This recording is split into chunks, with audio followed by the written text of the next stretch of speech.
Hello, ഇന്നത്തെ ഈ video ഈ ഒരു അക്ലിക് മാർക്കറിൻ്റെ ഡീറ്റെയിൽഡ് ആയിട്ടുള്ള റിവ്യൂ പറയാൻ വേണ്ടിയിട്ടാണ് കേട്ടോ. ഞാൻ പെട്ടെന്ന് പറഞ്ഞ് അവസാനിപ്പിച്ചോളാം, ബോറടിപ്പിക്കുന്നില്ല. കാരണം ഓൾറെഡി ഞാൻ 2 വീഡിയോ ചെയ്തിട്ടുണ്ട്.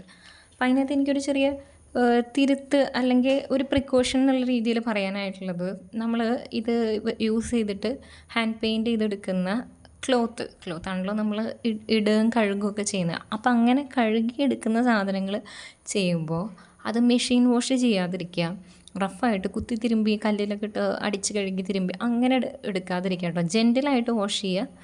മെഷീൻ വാഷ് ചെയ്യുകയാണെങ്കിൽ ഇത് ഫെയ്ഡ് ആവും കേട്ടോ. ഇത് മെഷീൻ വാഷ് ചെയ്താലും പോവാതിരിക്കാൻ മാത്രമുള്ളൊരു എന്താ പറയുക, അതിനുള്ളൊരു സംഗതി ഇല്ലത്. ഞാൻ ആ ഒരു ടോപ്പ് അറിയാതെ എന്തെങ്കിലും മെഷീനിൽ പെട്ടുപോയി. അപ്പോൾ തുണികളെടുത്തിട്ടപ്പോൾ എൻ്റെ കൂട്ടത്തിൽ അതും അറിയാതെ മെഷീനിൽ ഇട്ടു. അപ്പോൾ അത് ഫെയ്ഡായിട്ടുണ്ട്. അതായത് അപ്പോൾ അതിൻ്റെ അർത്ഥം ഇത് മെഷീൻ വാഷ് ചെയ്യാനായിട്ട്, മെഷീൻ വാഷ് നമ്മൾ ചെയ്ത് കഴിഞ്ഞാൽ അത് അതിൻ്റെ ഭംഗി പോകുന്നുള്ളത് തന്നെയാണ്. അപ്പോൾ നോർമലി നമ്മൾ ഹാൻഡ് വർക്ക് ചെയ്തെടുക്കുന്ന ഒരു സാധനം, അതിപ്പോൾ ബീഡ് വർക്ക് ആയിക്കോട്ടെ, ഫാബ്രിക് പെയിൻറ്റിങ് ആയിക്കോട്ടെ, ത്രെഡ് വർക്ക് ആയിക്കോട്ടെ, വോട്ടെവർ, നമ്മൾ ഹാൻഡ് വർക്ക് ചെയ്തെടുത്ത ഒരു ക്ലോത്ത്സ് നമ്മൾ അങ്ങനെ റഫായിട്ട് വാഷ് ചെയ്യില്ല. ജസ്റ്റ് ഷാമ്പു വാഷ് ചെയ്യുക, ബക്കറ്റിലിട്ട് ജെൻറ്റിലായിട്ട് വാഷ് ചെയ്യുക, അല്ലെങ്കിൽ ഡ്രൈ ക്ലീനിങ്ങിന് കൊടുക്കുക. അങ്ങനെയാണ് നമ്മൾ ഹാൻഡ് വർക്ക് ചെയ്തെടുത്ത എല്ലാ സംഗതികളും യൂസ് ചെയ്യേണ്ടത് കേട്ടോ. റഫ്ലി നമുക്ക് യൂസ് ചെയ്യാൻ പറ്റില്ല. ത്രെഡ് വർക്ക് മാത്രമൊക്കെ ആണെങ്കിൽ നമുക്ക് യൂസ് ചെയ്തെടുക്കാം. അപ്പോഴും മെഷീൻ വാഷ് ഒന്നും പ്രിഫർ ചെയ്യുന്നില്ല ഹാൻഡ് വർക്ക് ചെയ്തിട്ടുള്ള സംഗതികൾക്ക്. അത് എൻ്റെ കയ്യിൽ നിന്ന് പറ്റിയിട്ടുള്ള ഒരു അബദ്ധമാണ്. അതർവൈസ് ഇത് അടിപൊളിയാണെന്ന് തന്നെയാണ് ഞാൻ പറയുക. ഫാബ്രിക് പെയിൻറ്റിങ് ചെയ്യുന്നതല്ല, അതായത് ഇത് അക്രിലിക് മാർക്കറാണ്.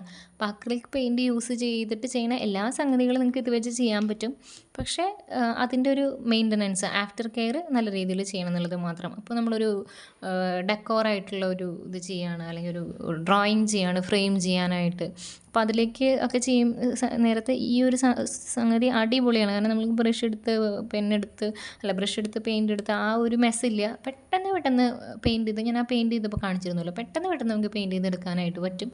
അതേപോലെ കുട്ടികൾക്ക് ട്രൈ ചെയ്യാനൊക്കെ ആയിട്ട് നല്ലതാണ്. ഇതൊരു 5 വയസ്സിന് മുകളിലുള്ള കുട്ടികൾക്ക് കൊടുക്കുക. അതിൽ താഴെ ഏജ് ഗ്രൂപ്പിലുള്ള കുട്ടികൾക്ക് കൊടുക്കണ്ട. ഇവിടെ എഴുതിയിട്ടുള്ളത് അങ്ങനെയാണ് കേട്ടോ.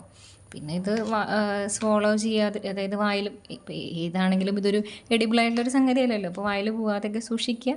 ഭയങ്കര ടോക്സിക് ആണെന്നൊന്നും പറയണില്ല, നോൺ ടോക്സിക് എന്ന് തന്നെയാണ് പറഞ്ഞിട്ടുള്ളത്. എന്നാലും നമ്മൾ എടുക്കേണ്ട പ്രിക്കോഷൻസ് നമ്മൾ എടുക്കുക. അപ്പോൾ അത്രയേ ഉള്ളൂ ഈ മാർക്കറിൻ്റെ കാര്യം. അപ്പോൾ നമ്മൾ തുണികളിൽ നമ്മുടെ ഡ്രസ്സിൽ യൂസ് ചെയ്യുന്നുണ്ടെങ്കിൽ അത് മെഷീൻ വാഷ് പ്രിഫർ ചെയ്യുന്നില്ല. അതാണ് ഇതിൽ പറയാനായിട്ടുള്ള ഏറ്റവും ഇമ്പോർട്ടൻ്റ് ആയിട്ടുള്ള കാര്യം. 150 റുപ്പീസാണ്. 150 റുപ്പീസിന് സ്റ്റിൽ വർത്ത് തന്നെയാണെന്നാണ് ഞാൻ പറയുക.